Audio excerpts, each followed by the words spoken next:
이렇게 한 해를 돌아보게 되면 첫째로 우리에게 우리 마음속에 드는 생각은 한 해를 참 잘 보내도록 인도해 주신 하나님께 감사하는 마음이 생깁니다.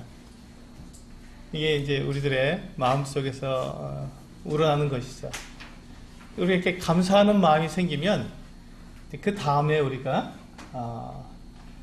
새해를 맞이해서 어떻게 할 것인가에 대한 계획을 세우게 되는데, 감사하는 마음이 있을 때 비로소 우리가 긍정적이고 또 내가 섬기고자 하는 이 어떤 마음으로 새로운 계획을 시작하게 됩니다.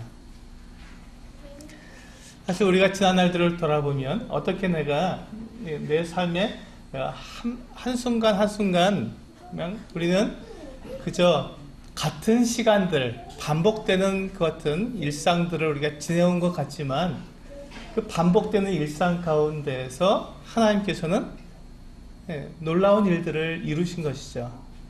나도 모르는 사이에 주님을 배우게 하시고, 또 우리도 모르는 사이에 우리가 교회가 성장하고 있는 이와 같은 모습들을 이렇게 뒤를 돌아보면서 알게 됩니다. 그렇기 때문에 우리가 그런 것들을 생각하면서 우리는 내년을, 새해를 계획하게 될 때 좀 더 우리가 긍정적이고 좀 더 발전적인, 또 내가 섬기면, 내가 주님 앞에 이렇게 헌신하면 주님께서 이와 같은 일들을 이루시는구나 하는 것들을 믿음으로 바라보면서 새해를 계획할 수 있을 것 같습니다. 그래서 오늘 말씀은 하나님을 경험하는 삶이라는 제목으로 말씀을 드리고자 합니다. 우리 주보를 보시면 오늘은 말씀 본문은 짧습니다. 빌립보서 3장 10절과 11절 두 절을 가지고 함께 나누도록 하겠습니다. 우리 주보 말씀을 주보를 참조하셔서요, 함께 우리 큰 소리로 한번 우리 10절과 빌립보서 3장 10절과 11절 말씀 함께 한 목소리로 같이 읽어보도록 하겠습니다. 시작. 내가 그리스도와 그 부활의 권능과 그 고난의 참여함을 알고자 하여 그의 죽으심을 본받아 어떻게 해서든지 죽은 자 가운데서 부활에 이르려 하노니. 우리가 하나님을 경험하는 것이 왜 그렇게 중요한가? 오늘 제목처럼 하나님을 경험하는 삶인데, 그렇다면 우리가 하나님을 경험하는 삶이 왜 그렇게 중요한가에 대해서 말씀을 먼저 드리도록 하겠습니다. 우리는 서로를 성도라고 부릅니다. 거룩함을 입은 물이라는 뜻이죠. 그래서 우리는 성도라고 부르는데, 이 성도라는 말에는 어떤 의미가 있냐면 우리가 구원받은 사람들이다 라는 의미를 가지고 있습니다. 그렇죠? 우리는 구원받은 사람들이다 하는 의미를 가지고 있습니다. 그렇다면 이 구원받았다 하는 말을 좀 더 정확하게 표현한다면 이렇게 표현할 수 있을 것입니다. 우리가 예수 그리스도를 믿음으로 구원받을 것을 확신한다. 이것이 우리가 구원받았다는 말에 좀 더 정확한 의미가 될 것입니다. 그렇다면 우리가 어떻게, 무엇을 근거로 해서 내가 구원받을 것을 확신하는가 하는 것입니다. 우리는 원래 죄인들입니다. 그래서 하나님 앞에 나아갈 수 없는 사람들이고 하나님과 원수 되었던 사람들입니다. 그래서 우리는 구원받을 수가 없는 사람들이었죠. 죄가 있으니까. 그런데 우리 주 예수 그리스도께서 우리를 대신해서 십자가에서 죽으심으로 우리의 모든 죄를 다 용서하셨습니다. 주님이 우리의 모든 죄를 다 용서하셨기 때문에 우리는 하나님 앞에 나아갈 수 있게 되었고, 또 하나님을 섬김으로 우리가 죄와 사망에서 영원한 생명으로 우리는 구원받았습니다. 받게 된 것입니다.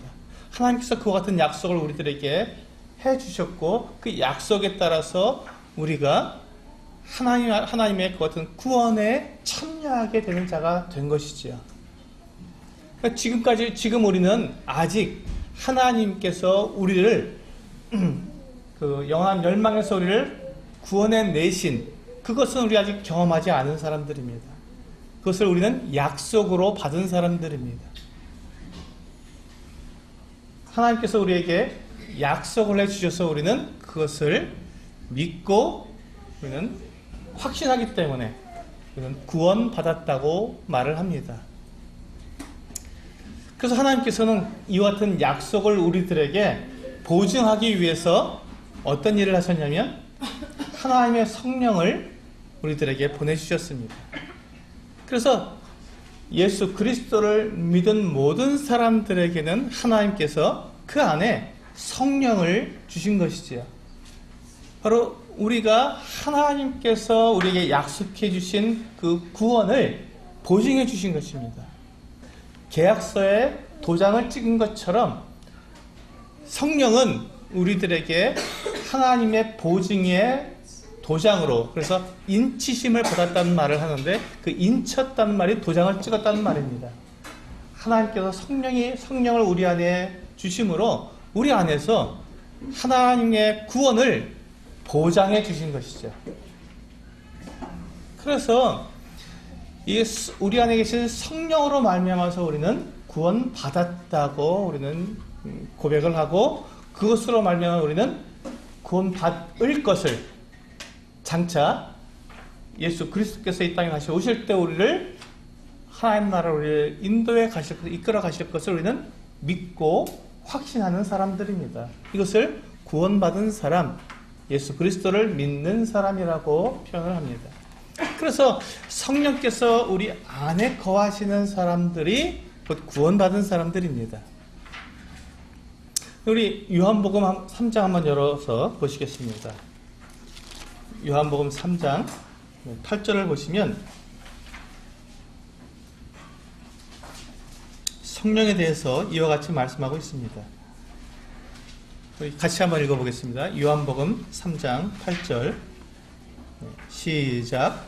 바람이 임의로 불매 내가 그 소리는 들어도 어디서 와서 어디로 가는지 알지 못하나니 성령으로 난 사람도 다 그러하니라. 여기 보시면 성령께서 우리 안에 거하시는데 성령을 우리 눈으로는 볼 수 없다고 말씀하고 있습니다. 마치 바람처럼. 하지만 우리가 바람이 있다는 것을 알 수 있는 것은 바람이 행하는 그 일을 보고 알 수 있습니다. 우리는 바람을 느낄 수가 있습니다. 그렇죠? 내 뺨을 스쳐 지나가는 바람을 통해서 아, 바람이 부는구나. 또 나뭇잎이 흔들리는 것을 보고 우리는 아, 바람이 부는구나, 바람이 있구나 하는 것을 우리는 분명히 알 수 있습니다. 이와 마찬가지로 성령께서도 우리 안에서 일을 하시는데 성령을 볼 수는 없습니다. 성령은 영이시기 때문에. 하지만 우리 안에서 역사하시는 그 일하심이 나타난다는 것이죠. 그 일하심을 우리는 경험할 수 있다는 것입니다. 이것이 바로 하나님을 경험하는 것입니다. 성령께서 일하시는 것을 경험하는 것, 그것을 우리는 하나님을 경험한다고 말할 수가 있습니다. 그렇다면 모든 구원받은 사람들에게는 성령이 그 안에 내주하시게 되는데, 거하시게 되는데, 이 성령이 우리 안에서 일하시는 것을 경험하지 못한다면, 그런 경험이 없다면 그 사람은 문제가 있는 것이죠. 둘 중에 하나일 것입니다. 첫째로 그 사람이 병들어서 성령이 힘이 없으니까 일을 하실 수 없는 그런 상태에 있든지, 또 한 가지는 불행하지만 성령이 없는 사람일 것입니다. 그러니까 이 하나님을 경험하는 삶은 대단히 중요한 것이죠. 성령이 내 안에서 역사하시고 일하시는 것들을 경험한다는 것은 곧 내가 어떠한 사람인지를 분명히 드러내 주는 것이고, 그것으로 말미암아서 내가 하나님께서, 예수 그리스도께서 다시 그 재림하실 때 우리를 하나님의 나라로 이끌어 가실 그 영원한 보장을 우리는 확신할 수 있기 때문에 그렇습니다. 성령이 내 안에서 역사하시는 것을 경험하지 못한다면 불안할 수밖에 없지요. 정말 내가 구원받은 사람인지 자꾸 의심이 들 수밖에 없지요. 그래서 우리는 하나님을 경험하는 삶은 우리의 그 믿음에 있어서 대단히 중요한 것입니다. 이것이 없다면 우리는 우리 자신을 돌아봐야 하는 것입니다. 내가 병들었든지 아니면 내 안에 성령이 계시지 않든지 우리는 살펴봐야 할 것입니다. 그래서 성령의 일하심을 경험하는 것은 대단히 중요합니다. 그렇다면 우리가 하나님을 어떻게 경험할 수 있겠습니까? 하나님을 경험하는 방법에 대해서 말씀을 드려볼까 합니다. 첫 번째로 우리가 방금 읽은 이 빌립보서 3장 10절과 11절에 있는 말씀을 보게 되면 사도 바울이 뭐라고 고백하고 있냐면, 내가 그리스도와 그 부활의 권능과 그 고난의 참여함을 알고자 한다고 고백하고 있습니다. 바울이 지금에서 알고자 한다고 말하는 이 말은 경험하고 싶다고 하는 말과 똑같습니다. 내가 그리스도를 경험하고자 한다. 그 부활의 권능을 내가 경험하고자 한다. 라는 것을 지금 바울이 이야기하고 있는 것입니다.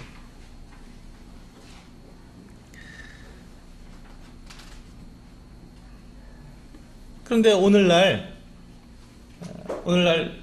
살아가고 있는 많은 성도들에게 있어서 가장 큰 문제는 무엇이냐면 바로 이와 같은 마음이 없다는 것입니다.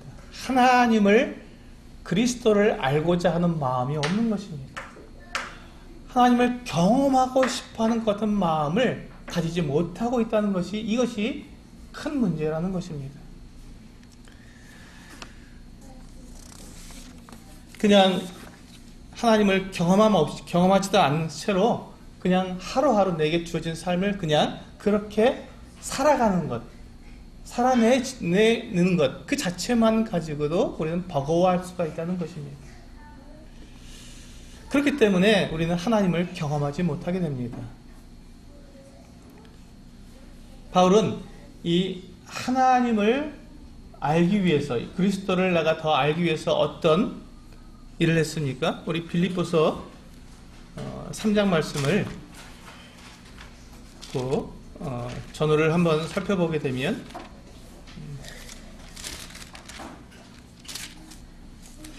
빌립보서 3장 4절부터 8절까지를 보시게 되면 바울이 이 그리스도를 알기 위해서 어떠한 일을 했는지 분명히 말씀해 주고 있는 것을 볼 수 있습니다. 제가 읽어드리겠습니다.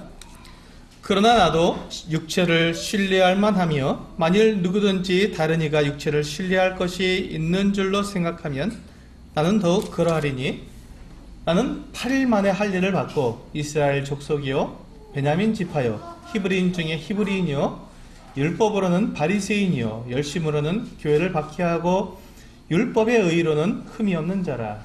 그러나 무엇이든지 내게 유익하던 것을 내가 그리스도를 위하여 다 해로 여길 뿐더러 또한 모든 것을 해로 여김은 내 주 그리스도 예수를 아는 지식이 가장 고상하기 때문이라. 내가 그를 위하여 모든 것을 잃어버리고 배설물로 여김은 그리스도를 얻고.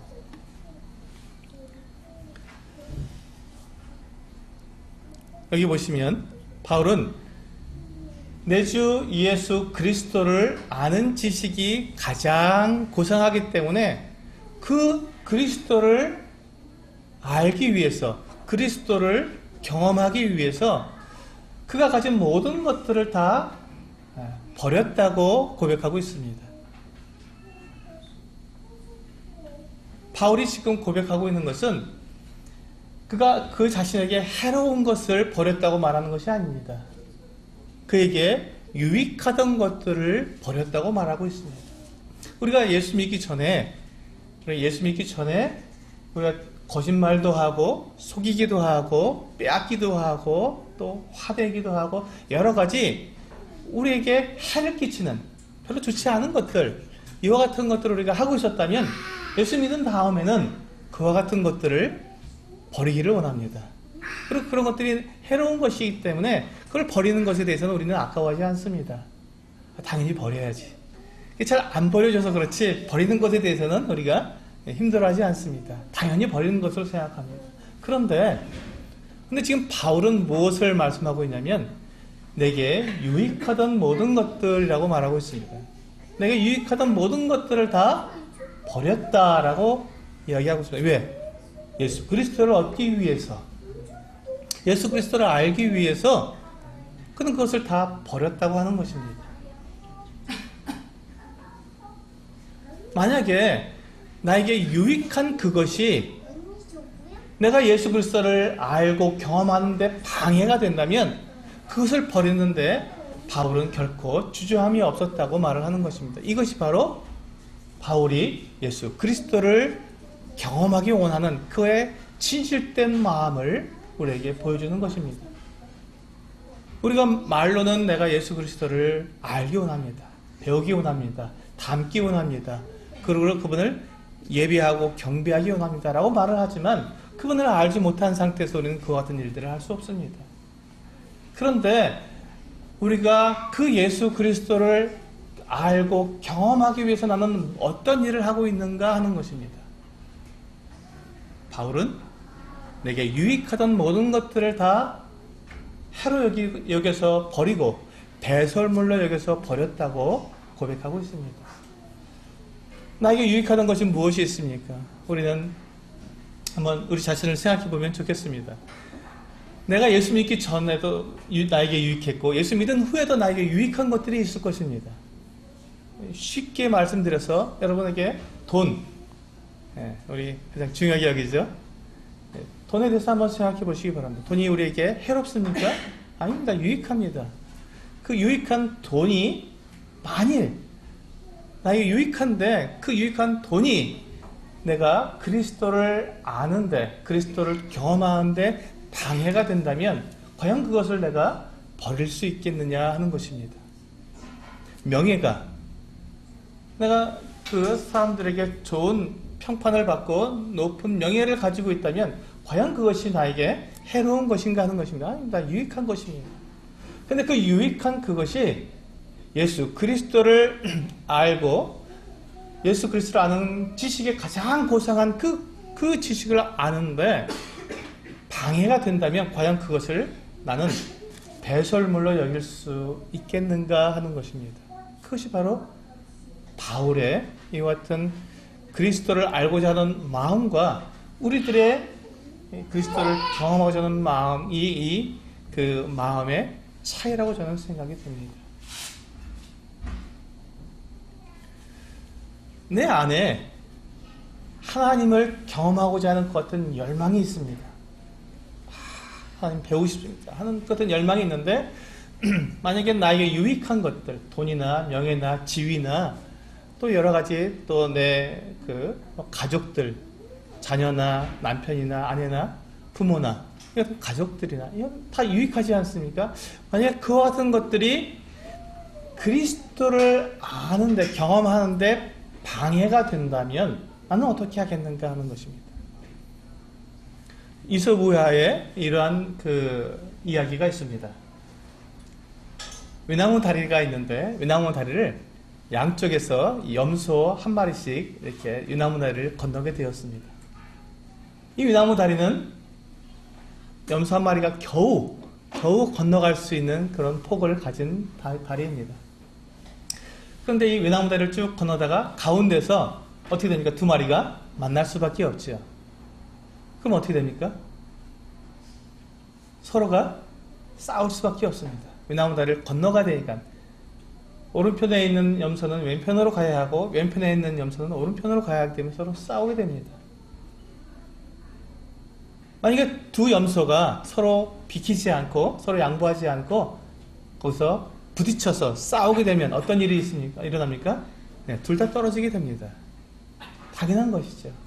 그래서 우리 안에 하나님을 배우고자 하는, 하나님을 경험하고자 하는 어떤 열망이 있는 것과 또 나에게 유익한 것을 그대로 내가 계속 붙들고자 하는 어떤 열망이 같이 만난다는 것은 마치 외나무 다리에서 염소 두 마리가 맞는 것처럼 내 안에서 외나무 다리에서 만나게 되는 것입니다. 그래서 싸우게 되지요.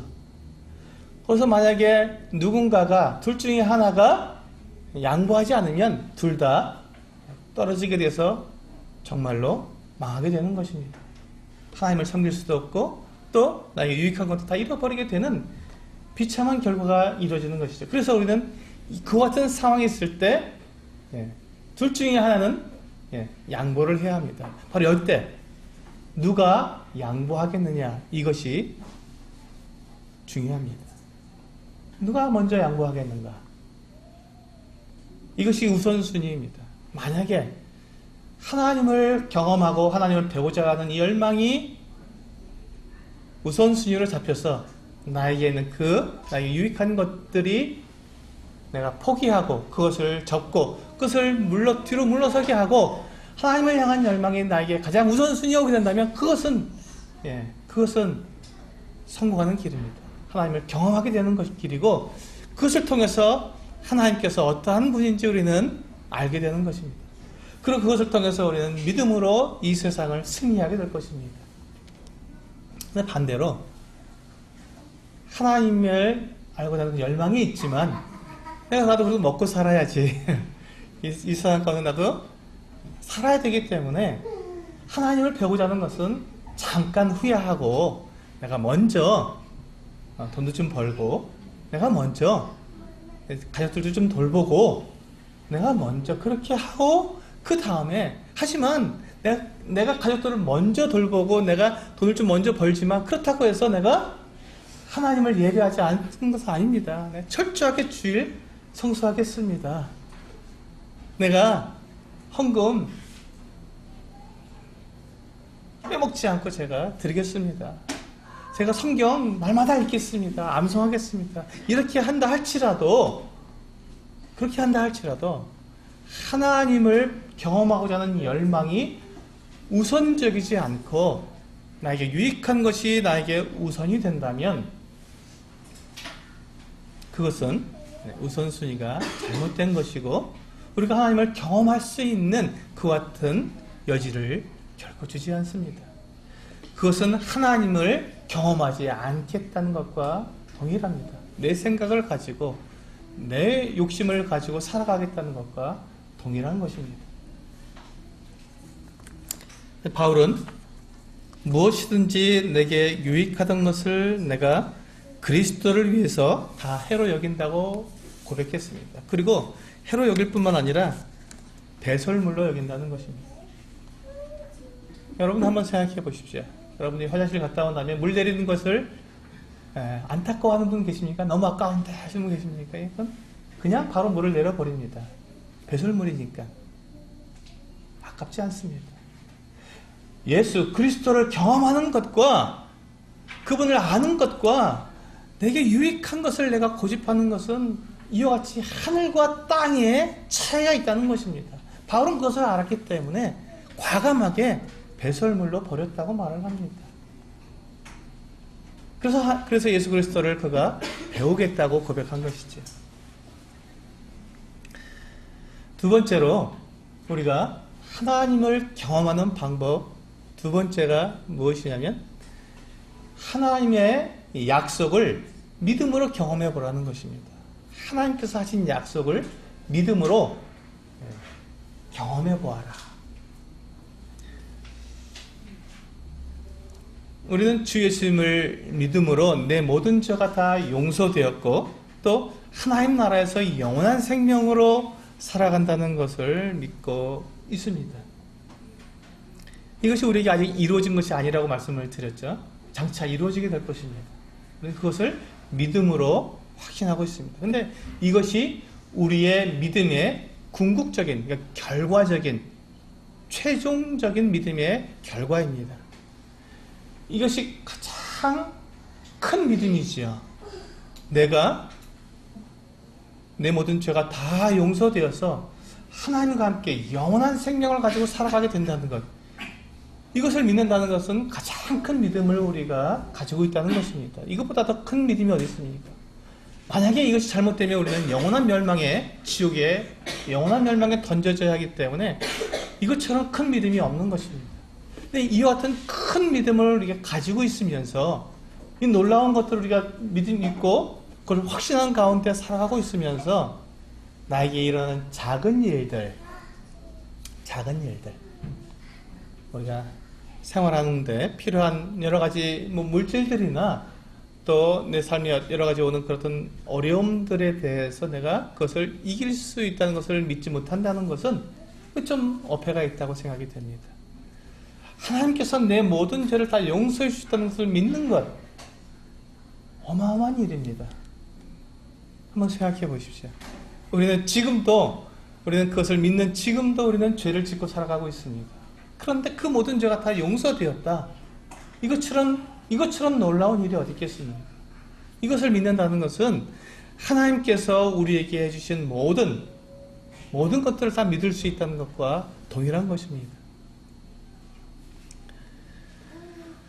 그런데 우리가 이와 같은 것들을 바라보면서 살아가지 못하고 이 처음 약속, 우리가 처음 구원받았을 때 맞아, 하나님께서 내 모든 죄를 용서해 주셨어. 나는 이제 영원한 생명을 가지고 그 나라에서 영원히 살게 될 거야 하는 것을 우리가 믿게 되었을 때 얼마나 기뻤고 얼마나 정말 뛰듯이 우리가 행복했습니까? 그런데 우리가 날마다 생활을 이렇게 매일의 삶을 살아가다 보니까 내가 그때는 그 모든 것들을 정말 다 버리고 오직 그 믿음으로 모든 것들을 다 버리고 살아갈 수 있을 것 같았는데 매일의 삶을 살아가다 보니까 반복적인 삶을 살다 보니까 어떤 생각이 듭니까? 내가 내게 유익하는 모든 것들을 다 버리는 것이 후회가 되는 것입니다. 아까운 거예요. 불편하거든요. 돈이 없으면 불편하거든요. 내가 지위와 명예가 없으면 불편한 것입니다. 그런 생각이 드는 거예요. 저 형제, 저 자매를 바라보게 되면 돈도 있고 명예도 있고 지위도 있고 잘 살아가는 것처럼 보입니다. 그럼 나는 뭔가 하는 생각이 들면서 억울한 생각이 드는 것이죠. 그때부터 우리는 어떤 마음이 듭니까? 마음이 냉랭해지기 시작합니다. 그러면서 우리는 하나님을 알고자 하는 그렇던 마음보다 내게 유익한 것을 내가 먼저 한번 취해보고자 하는, 돈도 벌어보고 지위도 가져보고 높은 자리에도 올라가 보고 그렇게 하고 싶다는 생각이 찾아오게 되는 것이죠. 그러나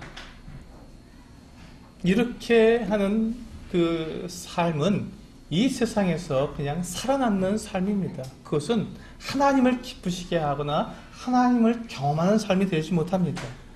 그것은 하나님을 경험하는 삶을 살지 못하는 전형적인 사람들의 모습인 것입니다. 타협하는 것이니까요. 우리가 믿음으로 구원을 받았으면 우리는 믿음으로 살아가야 합니다. 하나님은 우리가 이 세상을 살아갈 때 우리에게 필요한 모든 것들을 다 주시겠다고 약속해 주셨습니다. 나를 영원한 그 멸망에서 영원한 생명으로 나를 구원해 주시겠다고 약속하신 것을 믿는 우리가 예수 그리스도를 우리에게 주셔서 나의 모든 죄를 다 용서해 주신 그분을 믿는 우리가 이 땅을 살아가면서 필요한 것들을 공급해 주신 것을 믿지 못한다는 것은 말이 안 되는 것이죠. 그렇습니다. 하나님이 그 큰 일을 이루셨는데 그 큰 일을 이루신 것을 우리가 믿는데 이 작은 일을 믿지 못한다는, 해주신다는 것을 믿지 못한다는 것은 우리에게 문제가 있는 것이죠. 네, 우리가 이렇게 하나님을 경험하는 삶을 살아가고자 하는데 이것은 열망이 없게 되면 어떤 일이 생기냐면 우리가 성경에서 나오는 그 어떤 신앙의 위인들의 삶을 보면서 맞아 라고 말을 합니다. 그래, 그렇지. 근데 나는 아닐 거야. 나에게는 그런 일이 어떻게 일어나게. 나에게는 그런 기적은 안 일어나라고 생각하게 된다는 것입니다. 또 어떤 성도들이 간증을 합니다. 나는 하나님께서 이러한 일들을 나에게 해주신 것을 나는 경험했습니다 하고 간증하는 것을 듣습니다. 맞아, 하나님 정말 살아계셔, 정말 놀라워 라고 고백을 하지만 나는 아니야, 저 형제님, 저 자매님은 그렇게 되겠지만 나는 아닐 거야 라고 우리는 생각을 하면서 그걸로 그쳐버리는 것이죠. 그렇게 되면 어떻게 됩니까? 우리는 공허한 믿음을 가지게 됩니다. 내 안에서 살아서 역사하시는 하나님을 경험하지 못하고 다른 사람에게 일어나고 있는 하나님만 우리는 생각하게 되는 것이죠. 그러니까 생각 속에 머무는 하나님, 생각 속에서만 일하시는 하나님을 우리는 경험할 뿐 내 삶에서 일하시는 하나님을 경험하지 못하게 된다는 것입니다. 그러니까 냉랭해지는 것입니다. 내 신앙이 냉랭해지는 것이고 내 믿음이 성장하지 못하게 되는 것이지요. 우리 히브리서 5장 말씀을 한번 보시겠습니다.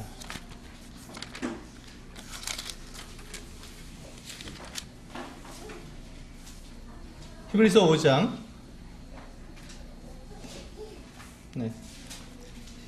13절과 14절입니다. 히브리서 5장 13절과 14절.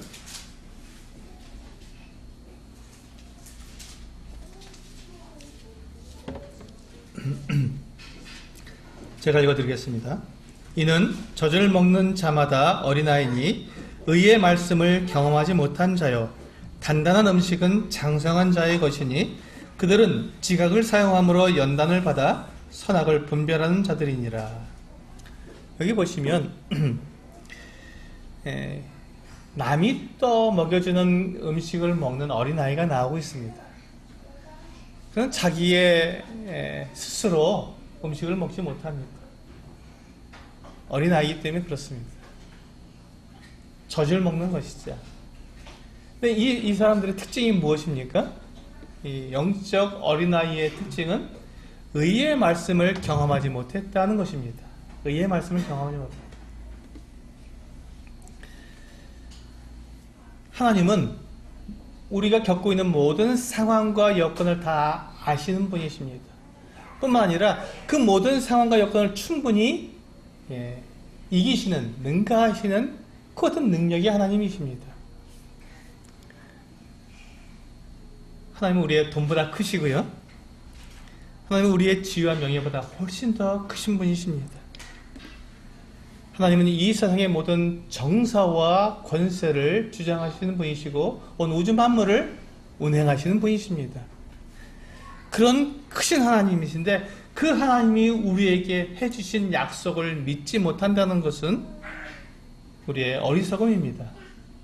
하나님은 결코 그와 같은 능력이 없으신 분이 아닙니다. 하나님은 모든 것을 하실 능력이 있는 전능하신 하나님이십니다.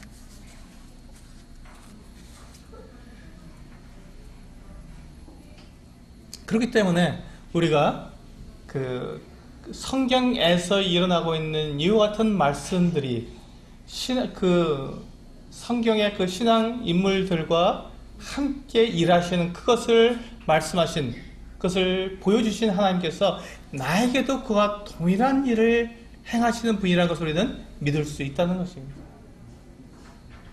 나에게서 그것이 경험되어야 의의 말씀을 경험한 사람이 되는 것이고, 그래야 우리는 성장한 장성한 자가 되는 것입니다. 다른 사람이 하는 간증으로 머무르는 것이 아니라 나의 간증이 되어야 한다는 것이죠. 나의 하나님이 되어야 한다는 것입니다. 우리 히브리서 5장을 열으셨으니까 뒤로 넘어와서 11장을 한번 보시겠습니다. 히브리서 11장. 히브리서 11장은 바로 그와 같은 것들을 우리에게 보여주고 있습니다. 히브리서 11장에 보시면 믿음에 대해서 말씀해 주고 있습니다. 우리의 믿음의 선진들이 어떻게 살았는지, 어떤 믿음을 가졌는지를 쭉 보여주고 있습니다. 4절에 보시면 믿음으로 아벨은 가인보다 더 나은 제사를 하나님께 드림으로 의로운 자라 하시는 증거를 얻었으니 하나님이 그 예물에 대하여 증언하심이라. 그가 죽었으나 그 믿음으로써 지금도 말하느니라. 하나님께서는 우리를 구하셨을 뿐만 아니라 우리가 제사 드리는 것에도 하나님은 관여하십니다. 그래서 아벨이 하나님께 제사를 드렸는데 어떻게 제사를 드렸습니까? 네, 그는 양의 첫 새끼를 그 기름과 함께 하나님께 번제로 드렸습니다. 근데 가인은 어떻게 하나님께 제사를 드렸습니까? 자기가 농사한 농산물을 가지고 풍성하게 하나님께 제사를 드렸습니다. 근데 누구의 제물을 하나님께서 받으셨습니까? 네, 아벨의 제물을 받았습니다. 근데 왜 가인의 제사는 받지 않으시고 아벨의 제사를 받으셨을까요? 우리 4절에 나와 있지 않습니까? 하나님이 그 중간에 보시면 하나님이 그 예물에 대하여 증언하십니다. 예물 때문이죠. 예물. 가인이 착하고 충성되고 또 마음이 바르기 때문에 하나님께서 가인의 그 어떤 제물을 받으셨다거나 아벨의 그 어떤 제물을 받으셨던 것이 아니라 사람의 어떠함에 따라서 그 제물을 받으신 것이 아니라 여기 보시면 그 예물에 따라서 그 사람을 받으셨다고 하나님께서 말씀하신 것입니다. 이것이 하나님의 약속을 믿은 사람입니다. 아벨은 그냥 자기가 키우고 있는 양을 한 마리를 그냥 하나님께 드렸습니다. 그럼 보잘것이없고 피가 흐르는 참 끔찍한 제물일 수 있습니다. 가인은 드릴 때 자기의 그 농산물로 풍성하게 드렸기 때문에 굉장하지 않습니까? 멋도 있고요. 그럴싸해 보이지 않습니까?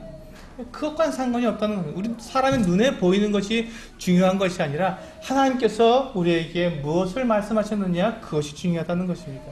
하나님께서 그 예물에 대해서 증언하셨다고 말씀해 주시고 계십니다. 아벨은 하나님께서 약속하신, 너희가 이 짐승으로 제사를 드리는 것을 내가 받겠다라고 약속하신 그 약속을 믿고 그 짐승으로 제사를 드린 것입니다. 근데 가인은 그렇게 하지 않았습니다. 자기의 생각에 따라서 그렇게 제사를 드린 것이지요. 우리가 이 제사를 드릴 때 중요한 것이 그 제사를 드리는 사람들의 마음가짐일까요? 아니면 제사를 드리는 그 제물일까요? 어떤 것이 중요하겠습니까? 네, 우리의 마음이라고 많이 생각하시죠. 근데 하나님은 그렇지 않습니다. 하나님은 제물을 중요하게 보십니다. 만약에 내가 깨끗한 마음으로 나와서 제사를 드려야 하나님께서 받으신다면 이 세상 그 누구도 하나님께 제사를 드릴 수 있는 사람은 단 한 사람도 없습니다. 우리 모두가 다 죄인이기 때문에 하나님 앞에 나아갈 수가 없기 때문에 그렇습니다. 우리가 극악한 죄인일지라도 하나님께서 우리를 받으시는 그 이유가 무엇입니까? 재물 때문입니다. 하나님께서 약속해 주신 재물 때문에 우리를 받으시는 것입니다. 하나님이 약속해 주신 재물이기 때문에 그 재물을 통해서 그 사람의 죄를 용서해 주시는 것이지, 내가 깨끗한 마음으로 나왔기 때문에 그 재물을 받으시는 것이 아니라는 것입니다. 이것이 거꾸로 되면 우리는 문제가 있습니다. 이것이 거꾸로 돼서는 안 됩니다. 우리가 사람들이 죄를 짓고 극악무도한 사람도 하나님 앞에 나아가서 우리가 죄를 용서받고 하나님의 자녀가 될 수 있는 그 근거가 무엇입니까? 예수 그리스도, 그분 때문이었습니다. 그분이 예수 그리스도란 재물 때문에 그렇습니다. 예수 그리스도께서 흘리신 그 피 때문에 그렇습니다. 내가 마음을 깨끗하게 하고 내가 하나님을 정말 열심히 섬기겠다는 그런 마음을 가졌기 때문에 하나님께서 우리를 용서해 주시는 것이 아니라는 것입니다. 오직 예수 그리스도의 피로 우리를 용서해 주시는 것입니다. 그러니까 가인과 아벨이 드린 이 제사가 왜 하나님께서 가인은 받지 않으시고 아벨은 받으셨는가? 그 제물의 문제가 있기 때문에 그렇습니다. 하나님께서 약속하신 제물을 그 믿음으로 드린 이 아벨은 하나님께서 받으시는 것입니다. 이와 같이 우리의 모든 삶의 모든 것들은 다 우리는 약속에 따라서 하나님을 경험하는 것입니다. 그 뒤에도 보시면 아브라함은 자녀를 낳는 것도 하나님의 약속으로 말미암아서 그것을 하나님을 경험했습니다. 모세와 이스라엘 백성들은 바다를 건너는 것, 홍해를 건너는 것에 대해서 하나님의 약속을 믿음으로 그들이 어떻게 했습니까? 홍해를 건너는 하나님을 경험하게 된 것입니다. 여호수아와 그 백성들은 어떻게 됐습니까? 전쟁을 하는데, 전쟁을 할 때 있어서 여리고성을 함락하는데 하나님의 약속을 믿고 하나님의 약속 말씀에 따라서 그들이 그대로 했을 때 어떤 하나님을 경험했습니까? 그 견고한 난공불락의 여리고성이 그냥 무너져 내려버리는 그런 하나님을 경험하게 된 것입니다. 그러니까 무엇을 먹든지 무엇을 마시든지 무엇을 입든지 하나님께서 우리에게 말씀해 주신 그대로 우리가 살아가게 될 때 바로 우리와 함께 동행하시는 그 하나님을 우리는 경험하게 된다는 것이죠. 하나님을 경험하는 삶은 바로 그와 같은 것입니다. 우리 매일의 삶, 매일의 순간순간에 일어나는 모든 삶에서 하나님께서 나에게 무엇을 말씀하셨는가, 그 말씀하신 것을 내가 과연 순종하고 따르고 있는가, 그대로 행하고 있는가, 그것에 따라서 하나님은 우리와 동행하시고 우리 안에서 일을 하시는 것을 우리가 경험할 수 있게 된다는 것입니다. 하나님의 말씀에 그대로 순종하는 것, 그것이 바로 하나님의 이 말씀을, 약속의 그 말씀을 믿음으로 경험하는 삶이 되는 것입니다. 그렇다면 하나님을 경험하지 못한 사람들은 어떠한 일이 그들에게 일어날까요? 그들에게는 비극이 있습니다. 정말 큰 비극이 일어나게 됩니다. 하나님을 경험하지 못한 사람의 삶에는 큰 비극이 찾아옵니다.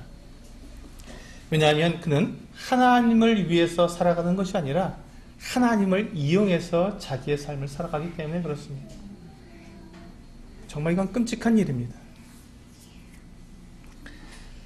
우리는 하나님을 경험하는 사람은 하나님과 동행하게 되면서 그 하나님과 동행하는 삶을 통해서 나타나는 결과를 우리는 보여주게 됩니다. 이것이 하나님을 경험하는 사람들에게서 나타나는 삶의 모습입니다.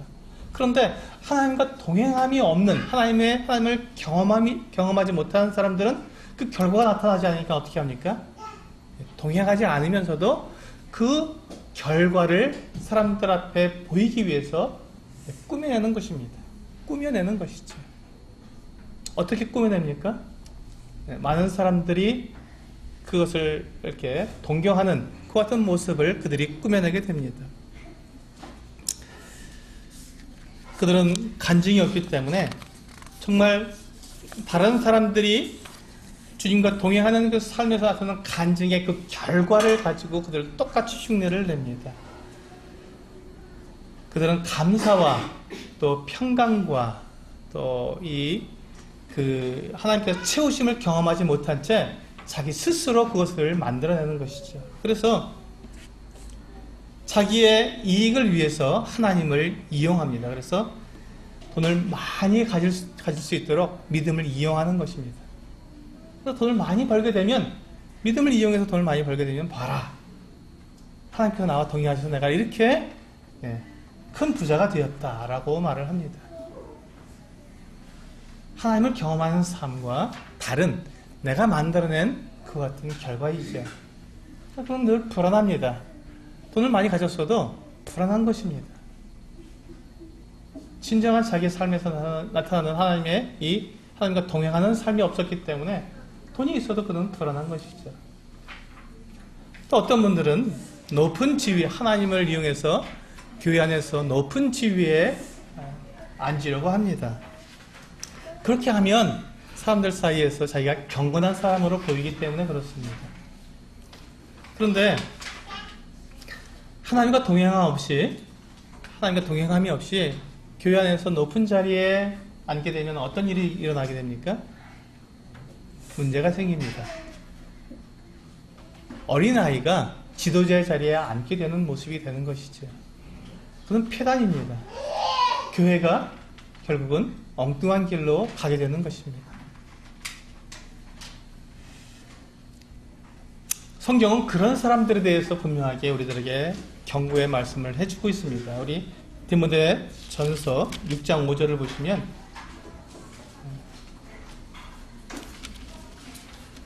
디모데전서 6장 5절 말씀을 보시면 그 같은 말씀을 해주고 있습니다.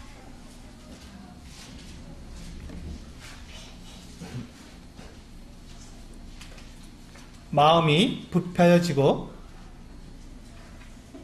진리를 잃어버려 경건을 이익의 방도로 생각하는 자들의 다툼이 일어나느니라.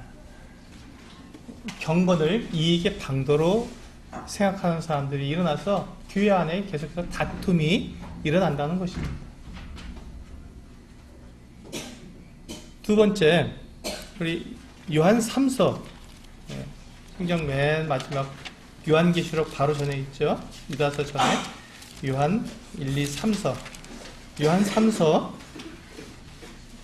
성경 거의 끝부분에 있습니다. 요한계시록 전에 유다서가 있고 유다서 전에 요한 3서가 있습니다. 요한 3서의 9절을 보시면, 요한 한 장으로 되어 있습니다.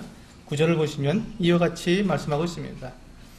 내가 두어 자를 교회에 썼으나 그들 중에 으뜸되기를 좋아하는 디오드레베가 우리를 맞아들이지 아니하니. 교회 안에 으뜸되기를 좋아하는 사람이 있다는 것입니다. 이 같은 사람들은 하나님을 경험하지 못하면서 사람들에게 인정을 받고 싶은 그 같은 모습으로 자기를 꾸미게 되는 것입니다. 이것이 외식하는 모습이고 이것이 그들의 비극입니다. 그럼 이제 말씀을 정리하겠습니다. 하나님을 경외하기 위해서 그러면 우리는 어떤 일을 해야 하겠습니까? 하나님을 경험하기 위해서는 우리가 이 세상에 이와 같은 결과를 중시하는 이와 같은 욕심을 버려야 합니다.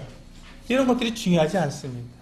내게 유익하다고 생각하는 이와 같은 것들을 바울이 해로 여기고 배설물로 여기서 버려버린 것처럼 우리는 버려야 합니다. 그리고 오직 하나님만 알겠다고 하는 이 같은 열망이 우리에게 필요합니다. 하나님을 알겠다는 열망, 그것이 우리에게 필요한 것입니다. 정말로 나는 하나님을 알고 싶습니다. 하나님을 경험하기 원합니다.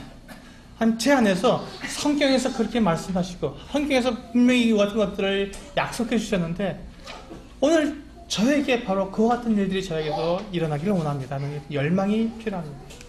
다른 형제 자매님들의 간증 속에서 역사하시는 그 하나님, 동일하게 저도 경험하기를 원합니다.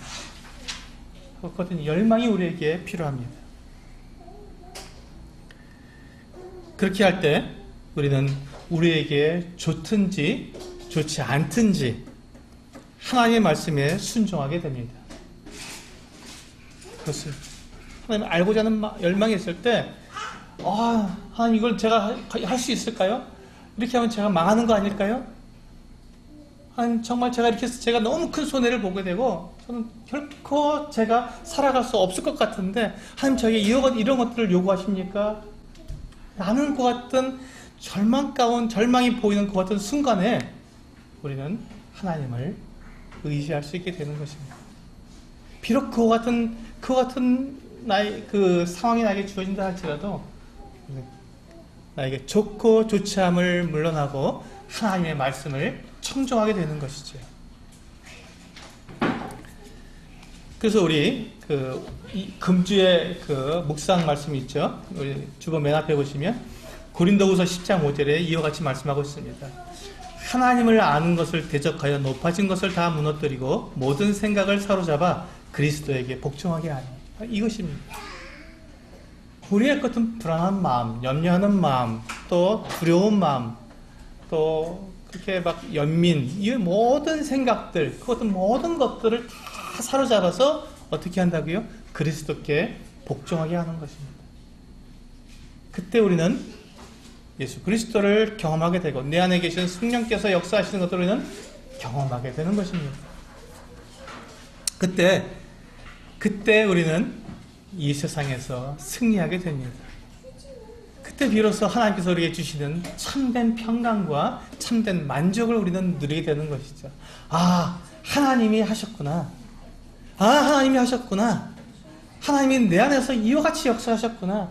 나는 그것을 불안해하고 나는 이렇게 정말 마음에 의심하기도 했었지만 하나님은 그 말씀을 결코 어기지 아니하시고 내 안에서 완전히 다 이루셨구나.